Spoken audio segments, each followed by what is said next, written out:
एक पिछली एक्सरसाइज 1.1 का क्वेश्चन नंबर 5 और करा देता हूं।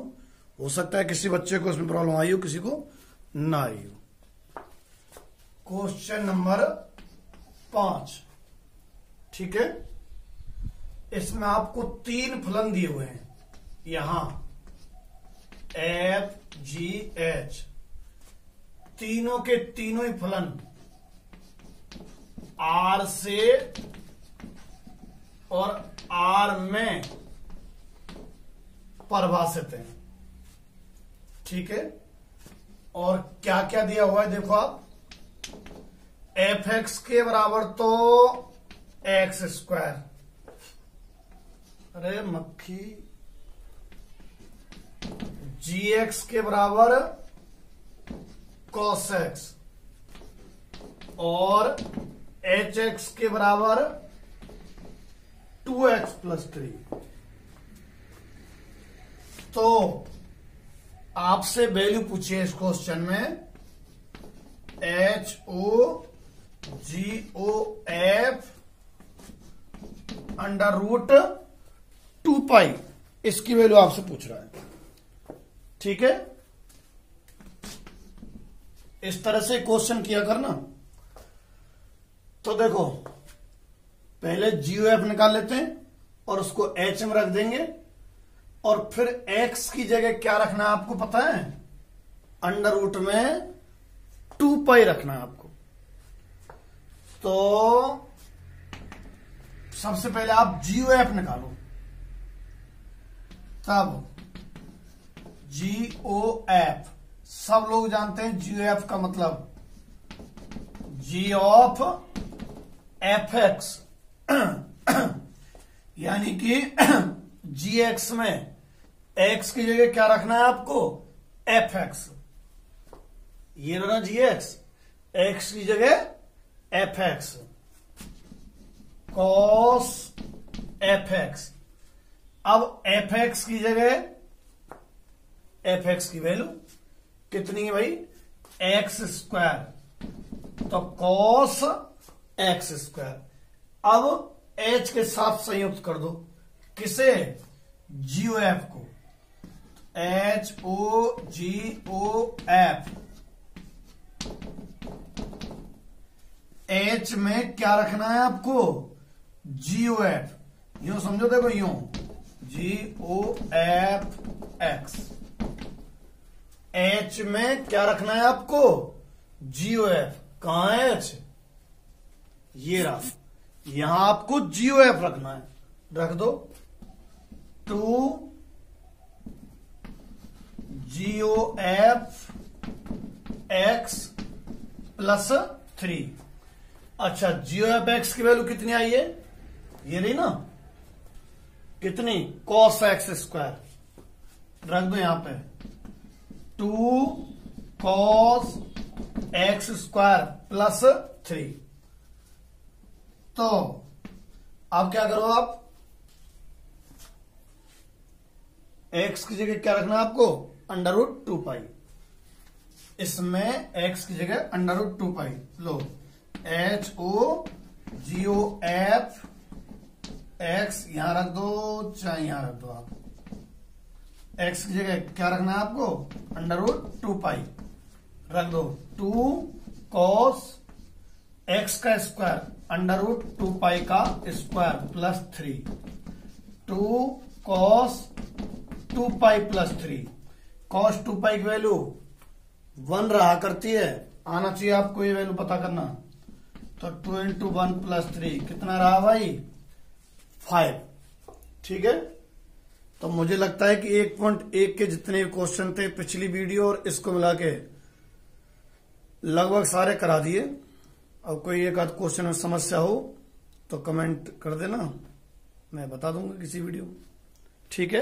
अब हम लोग अगली एक्सरसाइज पे चलते हैं 1.2, जिसके अंदर क्या है, इनवर्स फंक्शन, ठीक। प्रतिलोम फलन 1.2, 1.1 में कुछ थ्योरम्स रह गई हैं प्रमेय, 1-2। 1-2 थ्योरम है 1.2 में, 1-2 थ्योरम है 1.3 में, तो करीब 6 थ्योरम या 7 जितनी भी होंगी चैप्टर के एंड में कराएंगे इनको एक साथ एक वीडियो के अंदर।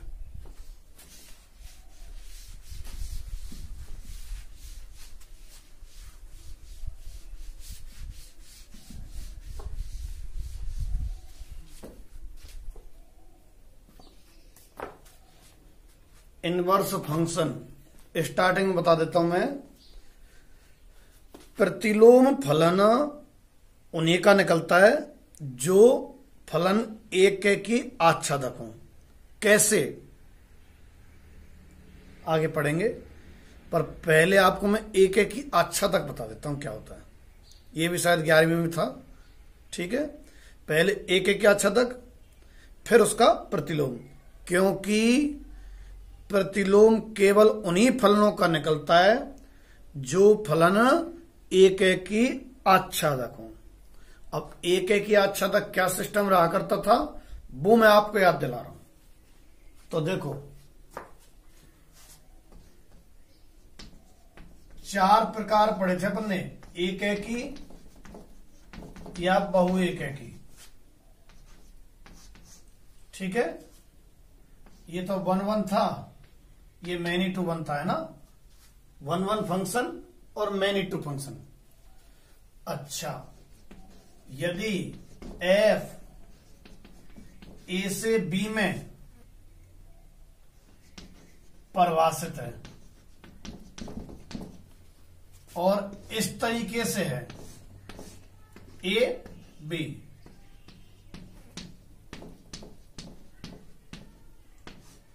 प्रत्येक अवयव अलग अलग कनेक्ट है, प्रत्येक अवयव अलग अलग, यानी प्रत्येक अवयव की अलग अलग इमेज है यहां पे, ठीक है। अगर फलन के अवयव इस तरीके से जुड़े हैं तो फलन एक की कहलाएगा, ठीक। यदि फलन के अवयव इस तरीके से जुड़े हों तो फलन एक की है।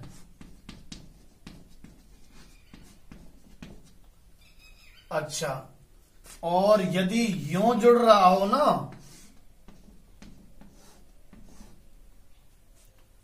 बहुतों का संबंध एक से है,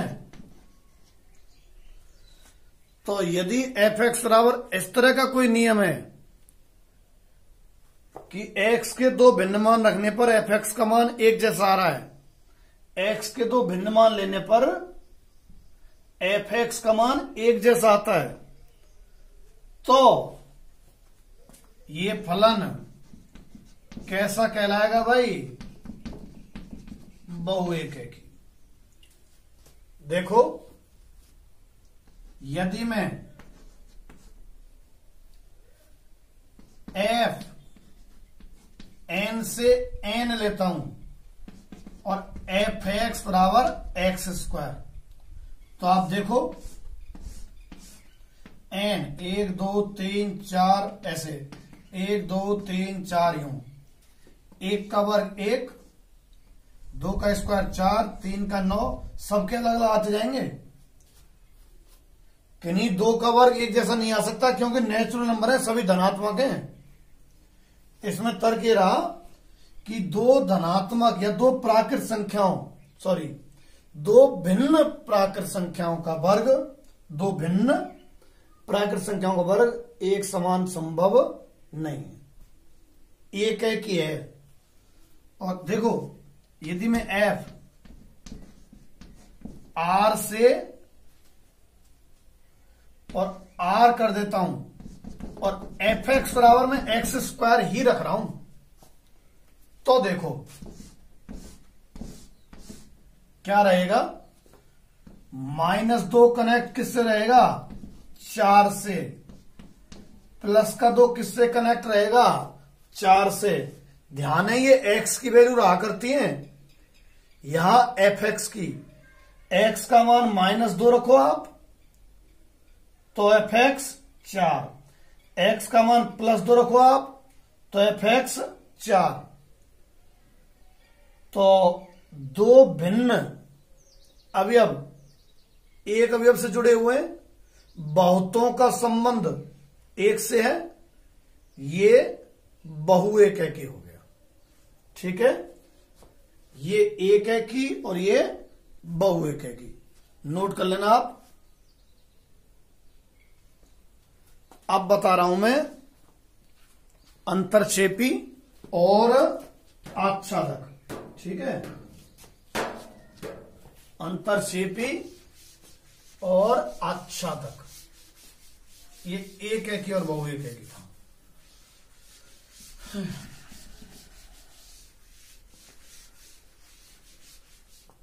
चल रही है ना वीडियो?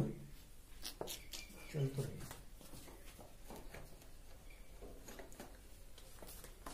अब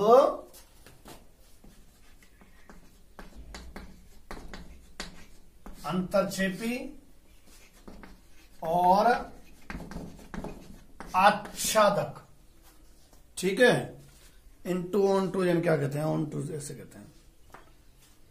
अंतरक्षेपी और आच्छादक, इसमें क्या रहता है, मान लो यदि एफ ए से बी में परिभाषित है,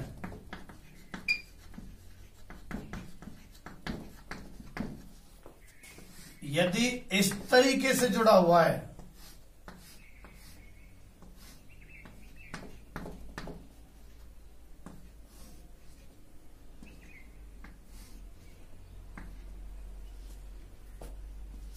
द्वितीय समुच्चय के, बोल देता हूं, यदि यहां का प्रत्येक अवयव जुड़ा हुआ है तो आच्छादक, और अगर यहां एक भी अवयव रह जाता है जो जुड़ा हुआ नहीं है, जिसका पूर्व प्रतिबिंब नहीं है, ठीक है, जिसका पूर्व प्रतिबिंब नहीं है, द्वितीय समुच्चय, ये तो ए और ये बी, बी के प्रत्येक अवयव का पूर्व प्रतिबिंब है तो आच्छादक, और अगर एक भी ऐसा अवयव है जो नहीं जुड़ पा रहा है तो अंतरक्षेपी। तो बी के प्रत्येक अवयव का पूर्व प्रतिबिंब है, बी के प्रत्येक अवयव का पूर्व प्रतिबिंब है, तो फलन कैसा है भैया, आच्छादक है। ठीक है, और यदि इस तरीके से हो,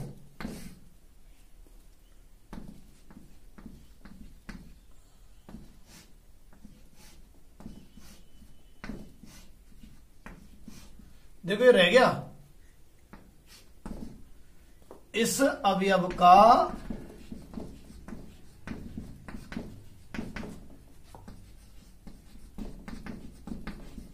पूर्व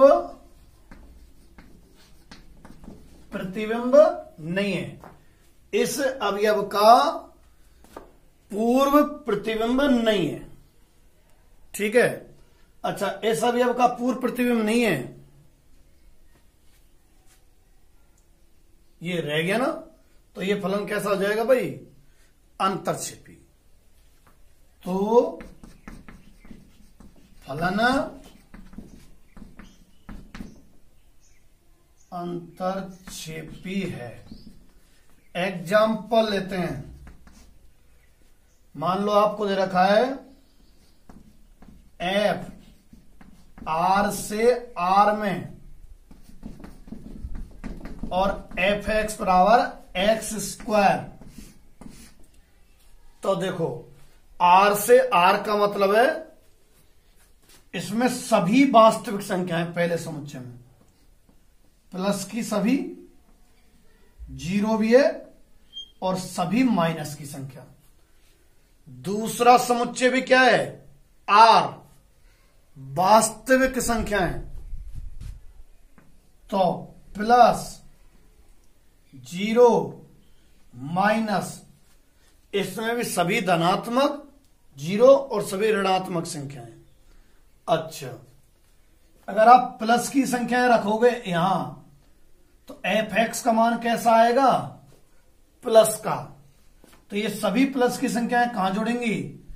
प्लस से। अगर आप x का मान 0 रखोगे तो fx का मान 0 यहां जोड़ दिया। यदि आप x का मान माइनस का रखते हो, स्क्वायर से क्या हो जाएगा? प्लस। तो माइनस की वैल्यू भी कहां जुड़ेंगी? प्लस से। तो आप देख रहे हो ये माइनस वाले या यूं कहें एफ एक्स का मान कभी माइनस का तो आएगा नहीं, तो ये कभी जुड़ेंगे नहीं। इनका पूर्व प्रतिबिंब विद्यमान नहीं होगा। माइनस का चिन्ह लग रहा है ये, इनका पूर्व प्रतिबिंब विद्यमान नहीं है। इसमें अगर अपन बात करें तो ऋणात्मक मानों का पूर्व प्रतिबिंब विद्यमान नहीं है।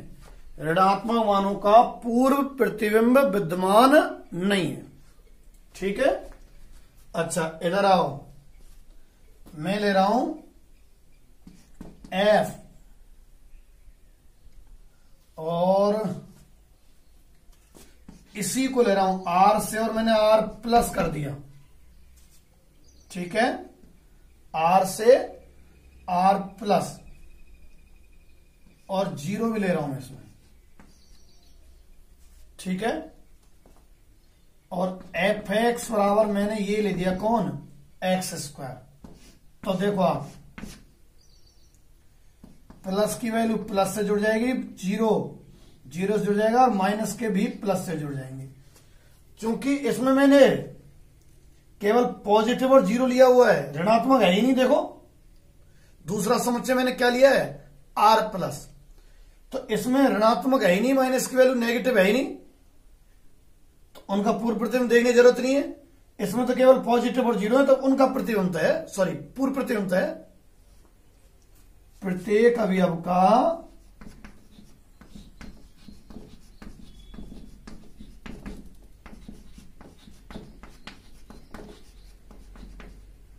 पूर्व प्रतिबिंब है। इसके नीचे लिख देना आच्छादक है, और ये अंतरक्षेपी है। लिखा नहीं है, लिख देना है ना, अंतरक्षेपी लिख देना, आच्छादक लिख देना। तो ये फलन के मुख्यतः 4 प्रकार ऐसे थे जो अपने पहले हैं, मैंने आपको बस याद दिलाए। अब हम पहुंचते हैं प्रतिलोम फलन पे। ठीक है, इनवर्स फंक्शन। देखो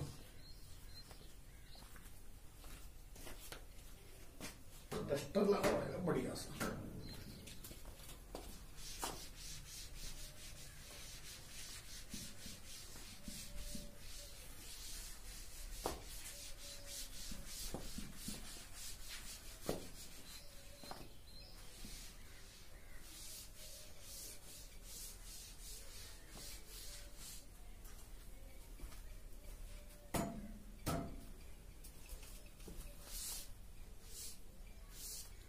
हाँ भाई, 1.2 में हालांकि ये भी है क्या, एक है की और बहु एक है की, और ये भी है प्रतिलोम फलन। तो देखो, यदि कोई फलन f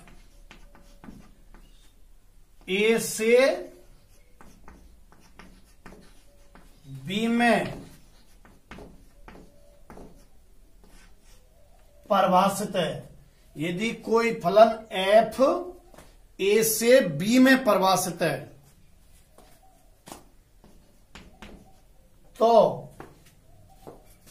उसका प्रतिलोम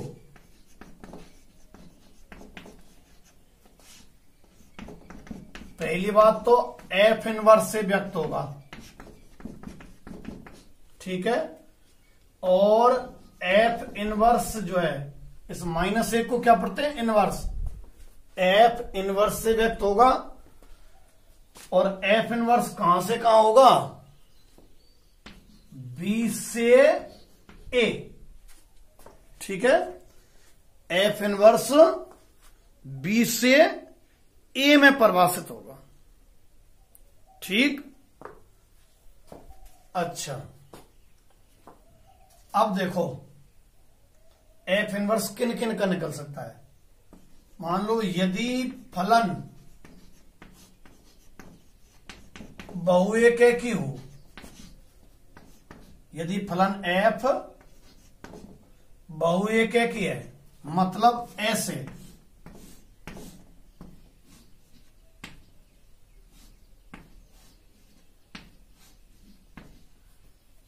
ठीक है, यूं है एफ ए से बी। अच्छा, प्रतिलोम स्थिति अगर आप विचार करें तो एफ इनवर्स तो कहां से कहां?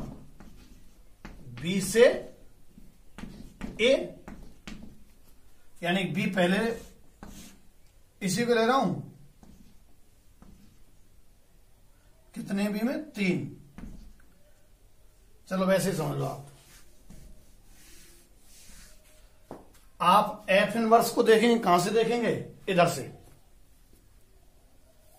तो इधर से देखें, देखो फलन और प्रतिलोम फलन, प्रतिलोम ऊपर है तो फलन, तो फलन के जो 2 नियम हमने पहले पढ़े थे सबसे पहली क्लास में, प्रत्येक अवयव का प्रतिबिंब हो, एक अवयव के 2 प्रतिबिंब ना हो, ये जो पढ़े थे वो 2 पूर्तियां तो होनी चाहिए। प्रतिलोम की स्थिति में देखो आप, एक अवयव के 2 प्रतिबिंब है, जा रहे ना, एक अवयव के 2 प्रतिबिंब है प्रतिलोम की स्थिति में। तो प्रतिलोम की स्थिति में फलन के नियम का तो पालन हो ही नहीं रहा। फलन का नियम था एक अवयव के 2 प्रतिबिंब नहीं होने चाहिए। अरे प्रतिलोम हो भले है तो फलन, फलन के नियम तो पालन होगा ही। तो बहुएक के केस में प्रतिलोम तो संभव नहीं है। ठीक है, एफ इनवर्स बी से ए, इसी डायग्राम को अगर हम पलट देते हैं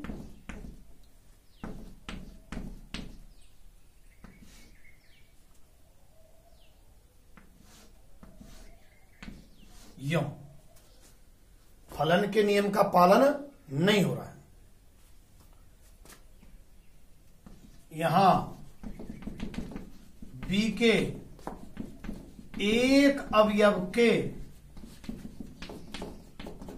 2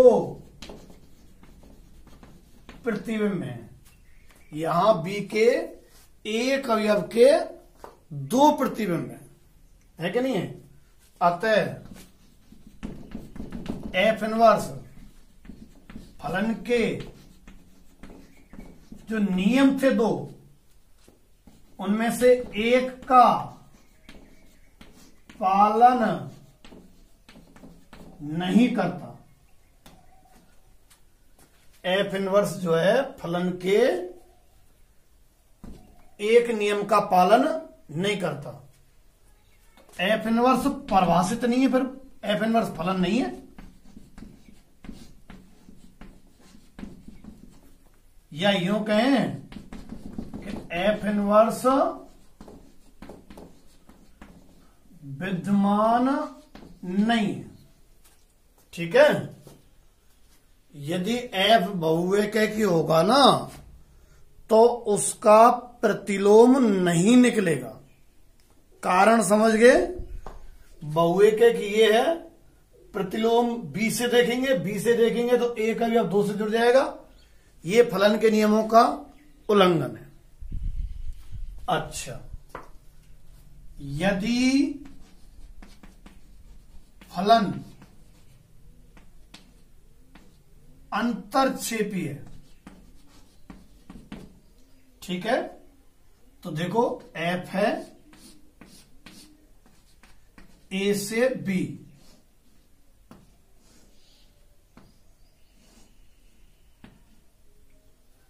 ये रह गया। फलन तो ये है प्रथम समुच्चय के सभी जुड़े हैं, प्रथम समुच्चय के किसी एक अवयव का दो से संबंध नहीं है, फलन तो है। परंतु अगर एफ इनवर्स का डायग्राम बनावे, कहां से कहां होगा आपको पता है, बी से ए, यहां बी वाले पलट दो डायग्राम को तो 1 2 3 4 दिख रहे हैं मुझे बी में, ए में 1 2 3 है, सब अलग अलग जुड़ रहे थे। देखो ये वाला रह गया एक, दिख रहा है छोटा सा बिंदु एक, चौथा बिंदु एक, इसका प्रतिबिंब नहीं है, तो फलन का जो दूसरा नियम था उसका पालन नहीं हो रहा है। ठीक है, यहां बी के एक अवयव का प्रतिबिंब विद्यमान नहीं है, यहां बी के एक अवयव का प्रतिबिंब विद्यमान नहीं है। ठीक है, अतः एफ इनवर्स फलन के नियम का पालन नहीं करता है। ठीक है, तो यूं कह सकते हैं कि एफ इनवर्स विद्यमान नहीं है। ठीक, यदि फलन बहुएक की है तो एफ इनवर्स विद्यमान नहीं है, और यदि फलन अंतरक्षेपी है तो इनवर्स विद्यमान नहीं है। बहुएक की में नहीं यानी एक एक में होगा, और अंतरक्षेपी में नहीं है यानी कि आच्छादक में होगा। मतलब आच्छादक होना चाहिए और एक एक ही होना चाहिए। ठीक, एक एक ही होना चाहिए और आच्छादक होना चाहिए। तो लास्ट निष्कर्ष दिख जाएगा क्या,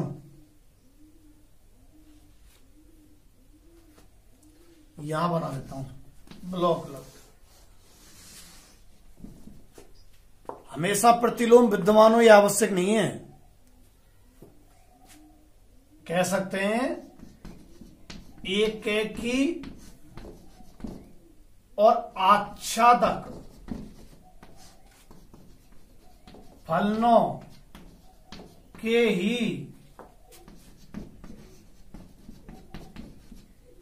प्रतिलोम विद्यमान होते हैं। एक एक ही आच्छादक फलनों का ही प्रतिलोम विद्यमान होता है। ठीक है, तो आपसे क्वेश्चन आया करेगा कि क्या एफ का प्रतिलोम विद्यमान है, तो आप क्या देखा करेंगे, एफ का प्रतिलोम कब विद्यमान होता है, जब फलन एक एक ही आच्छादक हो। तो आपको क्या जांच करनी है, एक एक ही आच्छादक की। ठीक है, भूल गए हो तो क्वेश्चन करेंगे अपन, उसमें एक एक आच्छादक जांच करेंगे कैसे होती है। इसको आप नोट कर लेना, हट जाता हूं साइड में।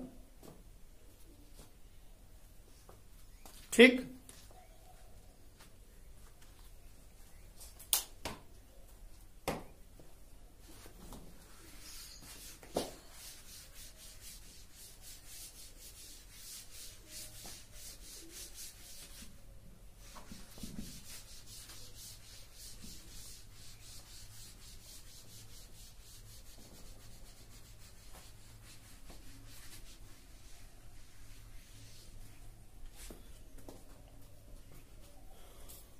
प्रतिलोम निकालना बता देता हूं, है ना। प्रतिलोम कैसे निकाला जाता है। अभी तक तो क्या था कि किन फलनों का प्रतिलोम निकलता है, किन का निकलता है, मैं वापस याद दिला देता हूं। एक एक ही आच्छादक फलनों का प्रतिलोम निकलता है। ठीक है, एफ इनवर्स विद्यमान होगा यदि फलन एक एक ही आच्छादक हो। ठीक, अब प्रतिलोम कैसे ज्ञात किया जाएगा?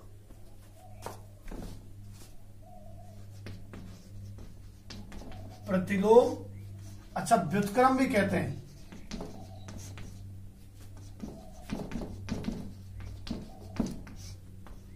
प्रतिलोम या फिर कहें व्युत्क्रम ज्ञात करना। देखो कैसे क्या करेंगे। यदि एफ ए से बी में हो तो एफ इनवर्स कहां से कहां होगा? बी से ए में होगा। यदि प्रतिलोम है तब की बात चल रही है ये। अच्छा, कैसे निकाला करना? ज्ञात करना। क्या लिख रहा है? ज्ञात करना। ऐसे करना, माना एफ एक्स बराबर वाई, तो एक्स बराबर एफ इनवर्स वाई। ठीक है भाई, पहले एफ एक्स जो होता है वाई होता है एक तरीके से, तो पहले वाई के बराबर लिख रहा है, प्रतिलोम है तो एक्स के बराबर दर्शाओ उसको, तब प्रतिलोम जैसा दिखेगा। तो एक्स के बराबर में जो आ जाता है ना, वह क्या रहता है? प्रतिलोम ही रहता है। जो एक्स के बराबर में होता है वो प्रतिलोम होता है। तो आप क्या करना, ऐसे लिखना, फिर पुनः करके और फिर प्रक्रिया चलाना वापस से। कैसे? एफ एक्स का मान लिखा करना बराबर बाई, जैसे तैसे एक्स के बराबर ले जाना, वो क्या हो जाया करेगा? प्रतिलोम। एग्जाम्पल लेता हूं, देखो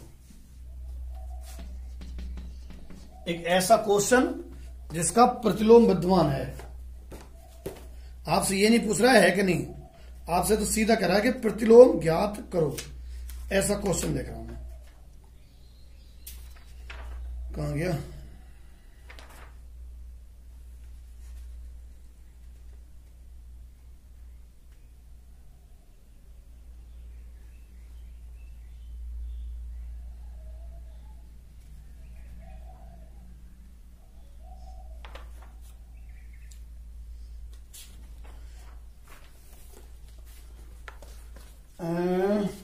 सबसे पहला क्या? Question number 2। इसमें सब में पूछ रहा है कि क्या प्रतिलोम विद्यमान है। आप ये नोट कर लो, मैं क्वेश्चन करा ही देता हूं।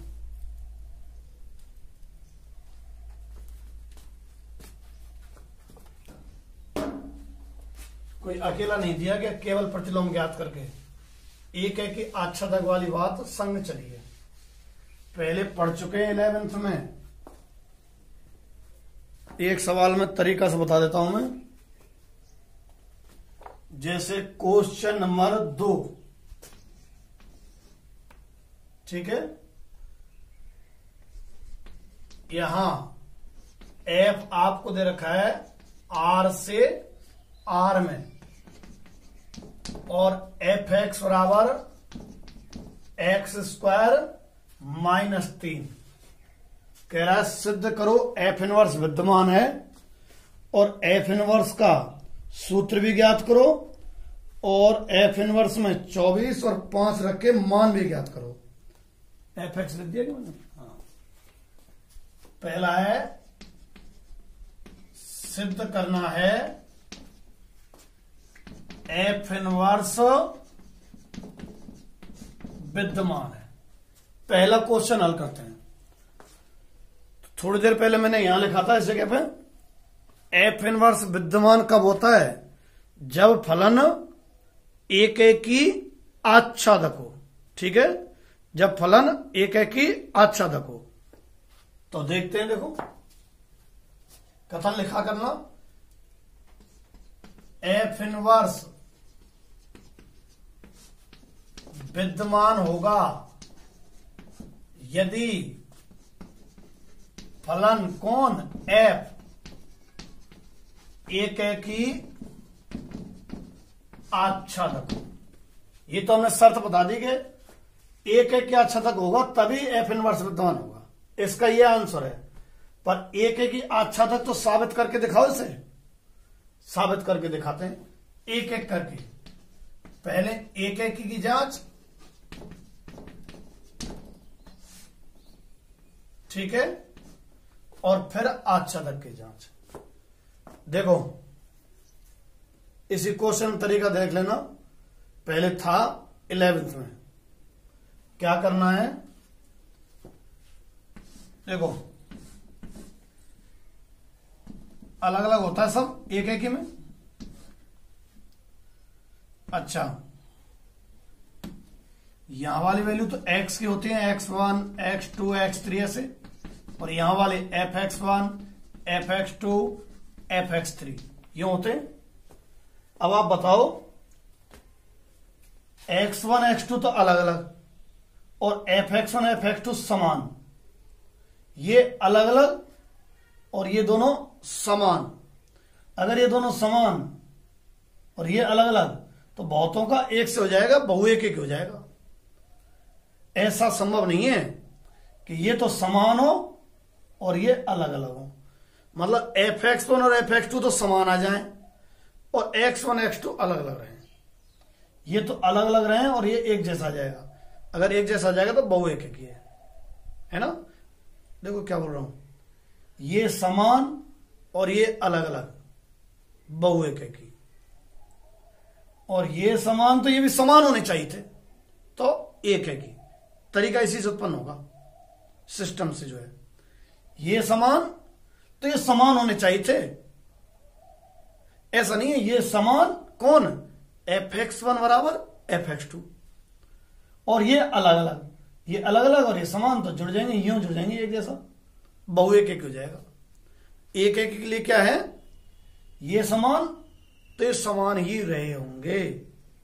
fx1 बराबर fx2 तो x1 बराबर x2। देखो क्या बोल रहा हूं, fx1 बराबर fx2 तो ये दोनों बराबर, तो ये भी बराबर ही रहे होंगे, x1 बराबर x2।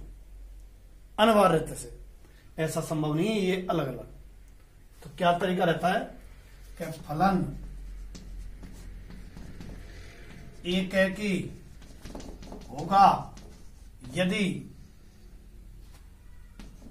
x1 x2 हमने कहां से लिए हैं, पहले समुच्चय से। क्या है, R पहले समुच्चय में था ये, इनके लिए दूसरा चौक ले आता हूं।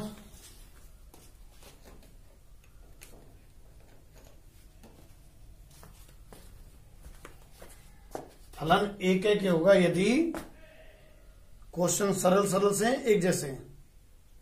एक एक का थोड़ा सा पेचीदा रहता है, इसको आप कैसे करके ढंग से समझ लेना, फिर अगली एक्सरसाइज वापस से सरल है।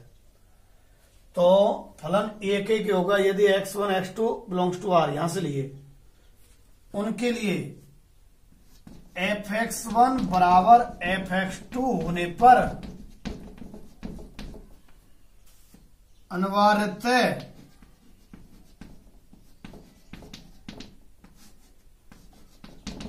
x1 बराबर x2, यदि x1 x2 belongs to R के लिए fx1 बराबर x2 लेते हैं ना, तो अनिवार्यतः x1 बराबर x2 होना चाहिए। वही बात कही है मैंने कि अगर ये बराबर है तो ये बराबर ही होने चाहिए, अलग अलग ना रह सकें। अलग अलग हुए और ये समान हुए, अलग अलग और ये समान। देखो क्या जुड़ रहा है, यूं बहु एक एक हो जाएगा। ये समान तो ये समान, ये रहा। तो हम समान करके देखे करेंगे कि x1 और x2 बराबर अनिवार्य करने पड़ रहे हैं कि नहीं कर रहे। ठीक, जैसे इस क्वेश्चन में x क्यू है, शायद स्क्वायर नहीं है, क्यू है, स्क्वायर से तो बहु एक एक हो जाता। ठीक है, तो हम बराबर करके देख रहे हैं। सवाल का यही तरीका रहेगा। चलो बराबर करके देख रहे हैं, ऐसे नहीं लिखेंगे, चलो बराबर करके देख रहे हैं, ऐसे लिखेंगे। माना fx1 बराबर fx2, माना fx1 बराबर fx2। fx1 का मान ये fx का मान है ना, x1 रख दो, x1 क्यू -3, x2 क्यू -3, 3 से 3 कट गया, x1 क्यूब बराबर x2 क्यूब। अब सोचो, अगर क्यूब बराबर है तो संख्या बराबर होंगी, बिल्कुल। अच्छा, वर्ग होता तो दिक्कत थी, वर्ग बराबर तो संख्या बराबर जरूरी नहीं है। देखो, -2 का वर्ग 4, +2 का वर्ग 4, वर्ग समान है ना, 4 4 संख्याएं, -2 +2 संख्या बराबर नहीं है। आवश्यक नहीं है कि वर्ग बराबर तो संख्या बराबर, परंतु क्यूब में अगर क्यूब बराबर तो संख्या बराबर। दो भिन्न भिन्न संख्याओं का क्यूब एक जैसा संभव नहीं है। दो भिन्न संख्याओं का वर्ग है ना, दो भिन्न संख्याओं का वर्ग तो समान हो सकता है, -2 का वर्ग +2 का वर्ग। तो दो भिन्न संख्याओं का वर्ग समान संभव है, परंतु घन समान संभव नहीं है। क्या तर्क बोल रहा हूं? दो भिन्न संख्याओं का घन समान संभव नहीं है, भिन्न का समान संभव नहीं है। यानी कि समान तो फिर भिन्न ना रह सके, ये भी समान, पर लाइन ये लिखेंगे, दो भिन्न संख्याओं का घन समान संभव नहीं है।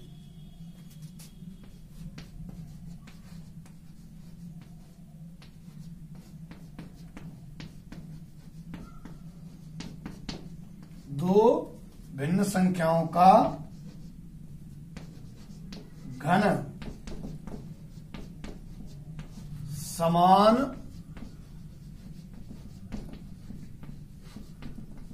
संभव नहीं है।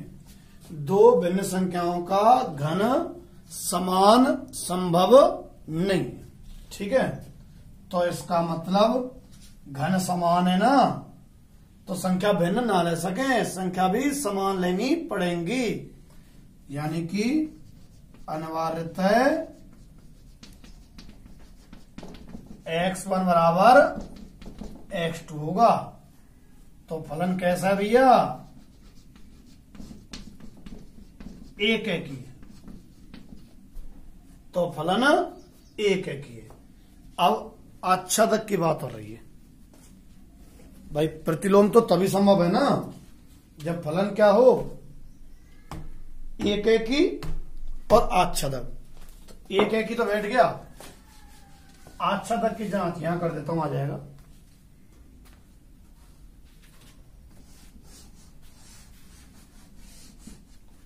दिख रहा है क्या?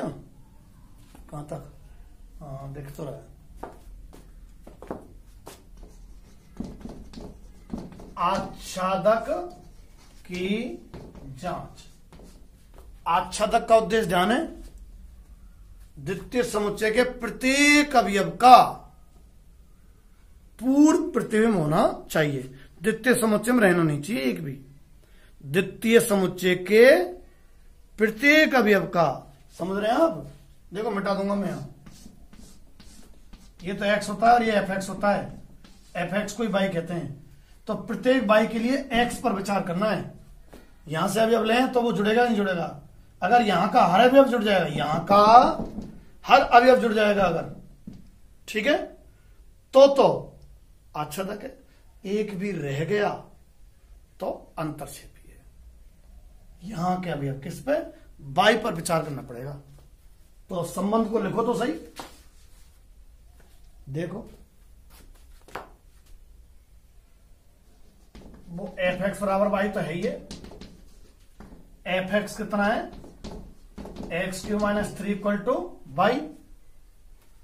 अच्छा, चाहे तो यहीं रख लो और चाहे थोड़ा सा x के बराबर ले जाए तो और बेहतर रहे। x³ बराबर y + 3, x = y + 3 की होल पावर 1/3 आता होगा। दोनों तरफ 1/3 घात ले दी, इतना आ गया। हमारा क्या उद्देश्य था कि द्वितीय समुच्चय का सभी अवयव जुड़ेंगे कि नहीं जुड़ेंगे?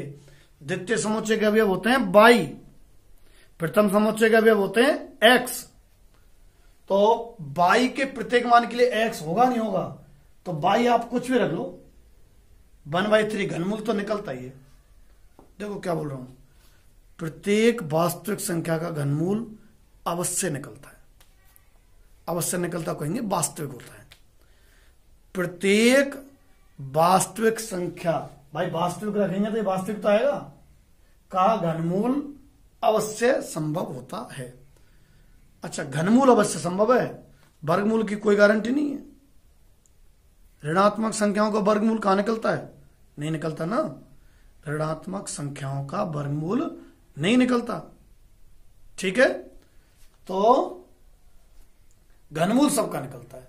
तो y के प्रत्येक मान के लिए x आ जाएगा, तो y का प्रत्येक मान जुड़ जाएगा, द्वितीय समुच्चय का प्रत्येक मान जुड़ जाएगा, तो आच्छादक हो जाएगा। देखेंगे आप, क्या हमें मालूम है कि प्रत्येक वास्तविक संख्या का घनमूल वास्तविक, ठीक है, होता है। प्रत्येक वास्तविक संख्या का घनमूल वास्तविक होता है। तो यूं कह सकते हैं कि प्रत्येक y बिलोंग्स टू r के लिए अनिवार्य x बिलोंग्स टू y है। ठीक है, यह प्रत्येक अवयव का पूर्व प्रतिबिंब है। प्रत्येक, एक आध लाइन रह भी जाए इनमें से तो कोई दिक्कत नहीं है, ऐसी है ना, पढ़ लेना पड़ेगी। प्रत्येक अवयव का पूर्व प्रतिबिंब होगा। तो फलन भैया आच्छादक है, तो फलन आच्छादक है। ठीक है, एक है कि यहां सिद्ध कर दिया, आच्छादक यहां सिद्ध कर दिया। शुरू में ही लिख रखा है एफ इनवर्स विद्यमान होगा यदि फलन एफ एक एक की आच्छादक हो। निकल गया एक एक आच्छादक, एफ एक एक की आच्छादक है, तो एफ इनवर्स विद्यमान है, एफ इनवर्स विद्यमान है। ठीक है, पहला हिस्सा इस क्वेश्चन का एक हिस्सा हो गया है, लिख लीजिएगा। हट जाता हूं साइड में। अगर यूं बड़ा ना होता हो तो स्क्रीनशॉट ले लिया करना है ना, स्क्रीनशॉट लेके और फिर उसको यूं चौड़ा के जो है देख सकते हैं अक्षरों को। और तो तुम सब होशियार हो, बालक तो ज्यादा होशियार रहे मोबाइल में।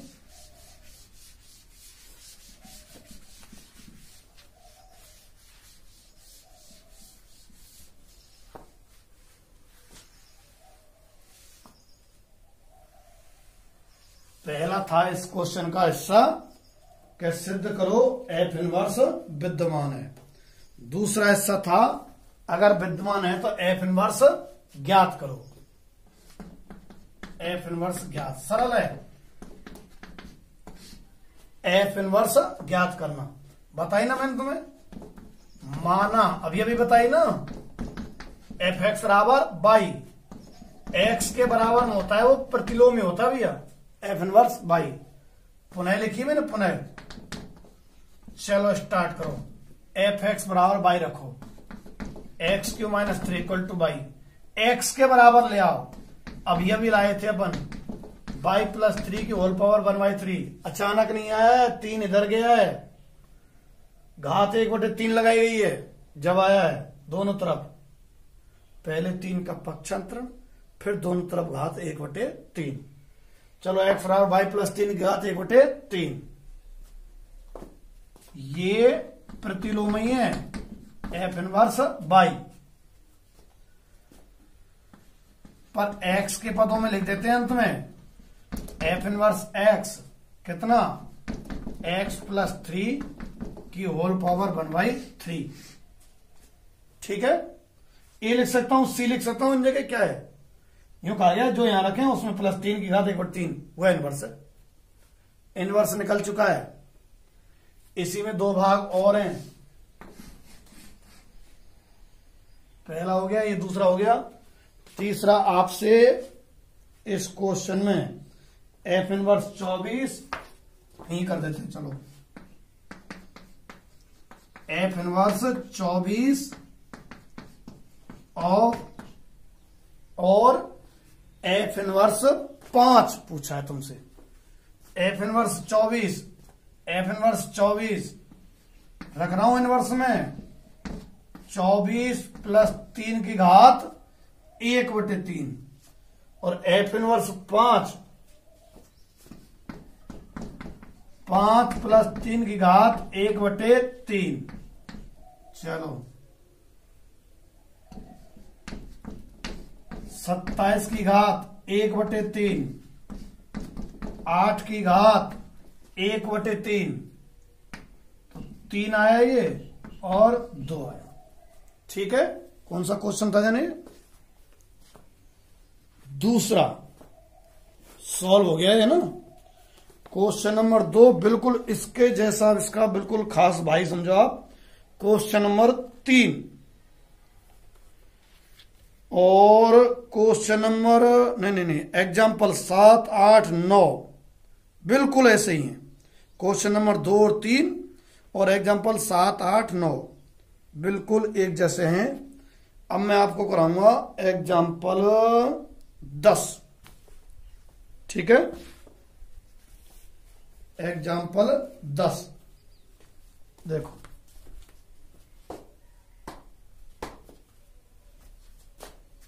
खूब लंबी वीडियो चलिए।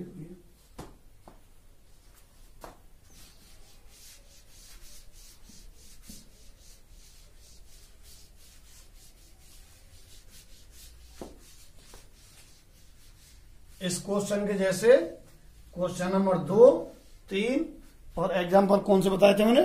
7, 8, 9। अब एग्जाम्पल 10 मैं करा रहा हूं, है ना।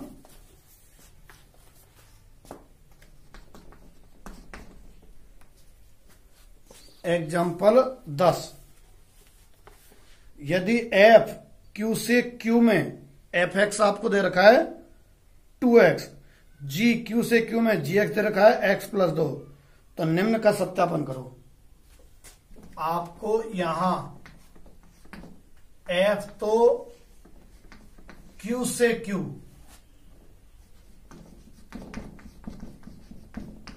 एफ एक्स बराबर 2x और जी क्यू से क्यू और जी एक्स इक्वल टू x+2। तो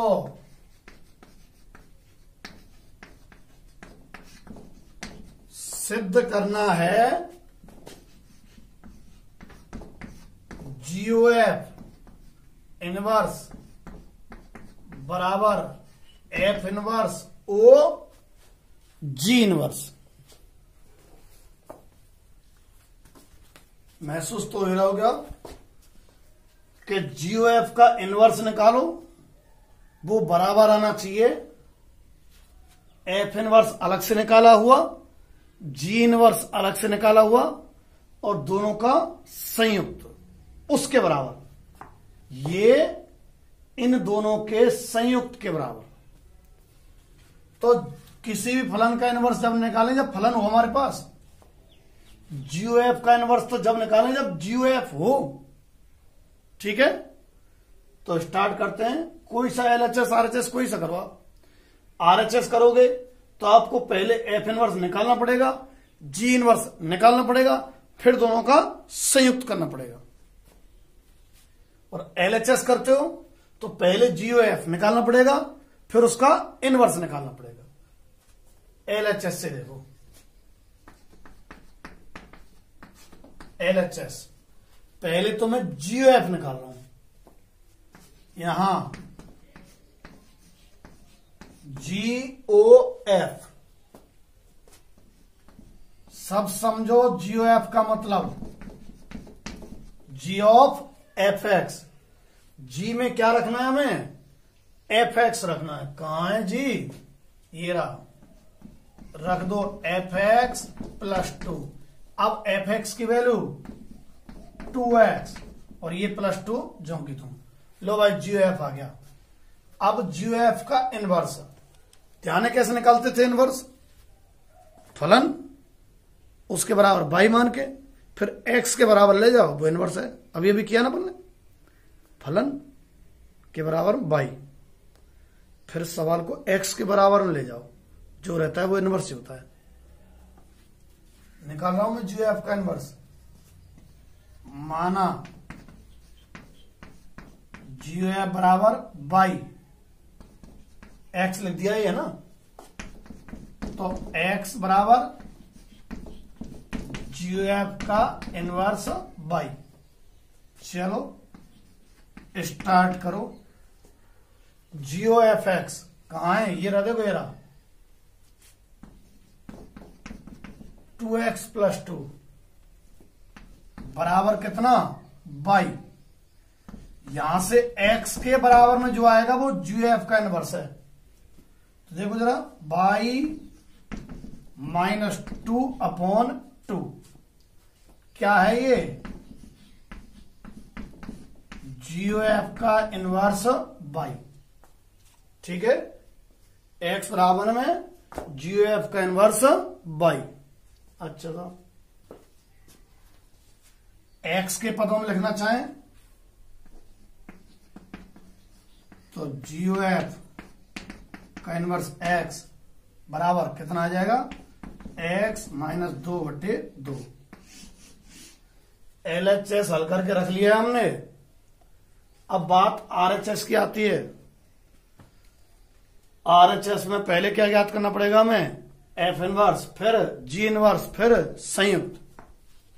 आ जाएगा क्या, यहां तक है, यहां तक।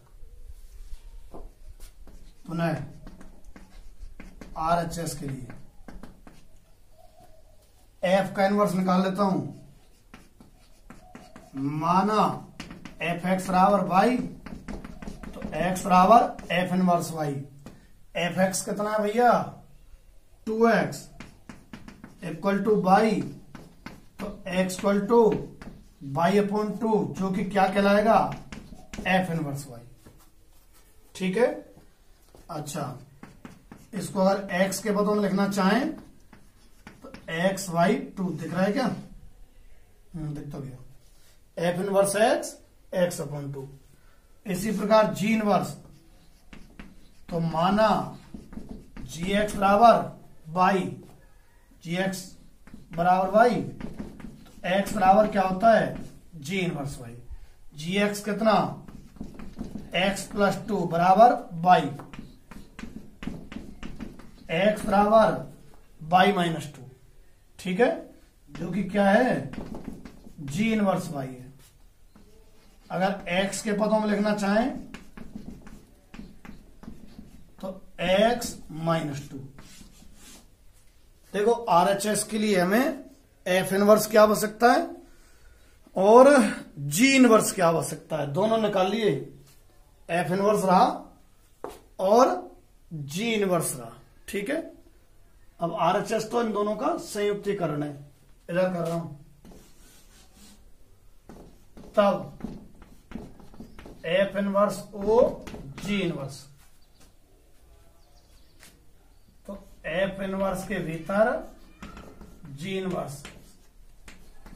F इनवर्स में क्या रखना है आपको, G इनवर्स। कहां है F इनवर्स, ये रहा, इसमें x की जगह G इनवर्स रख रहा हूं। G इनवर्स x/2 रख दिया, x की जगह G इनवर्स। अच्छा, अब G इनवर्स का मान, कहां है G इनवर्स का मान, ये निकाला ना हमने, कितना, x - 2। किसकी वैल्यू निकली है ये, F inverse O G inverse. RHS की, LHS की x - 2/2, RHS की x - 2/2। अतः GOF का जो इनवर्स है = F inverse O G inverse. ठीक है, इसके कुछ क्वेश्चन करके देखना आप। और अगली क्लास में और मैं 2-3 सवाल करा दूंगा इसके, फिर शायद कोई बचेगा नहीं। उदाहरण पहले कर लेना ताकि थोड़ा सिस्टम लिखने का तरीका सूझ जाए हमें। ठीक है।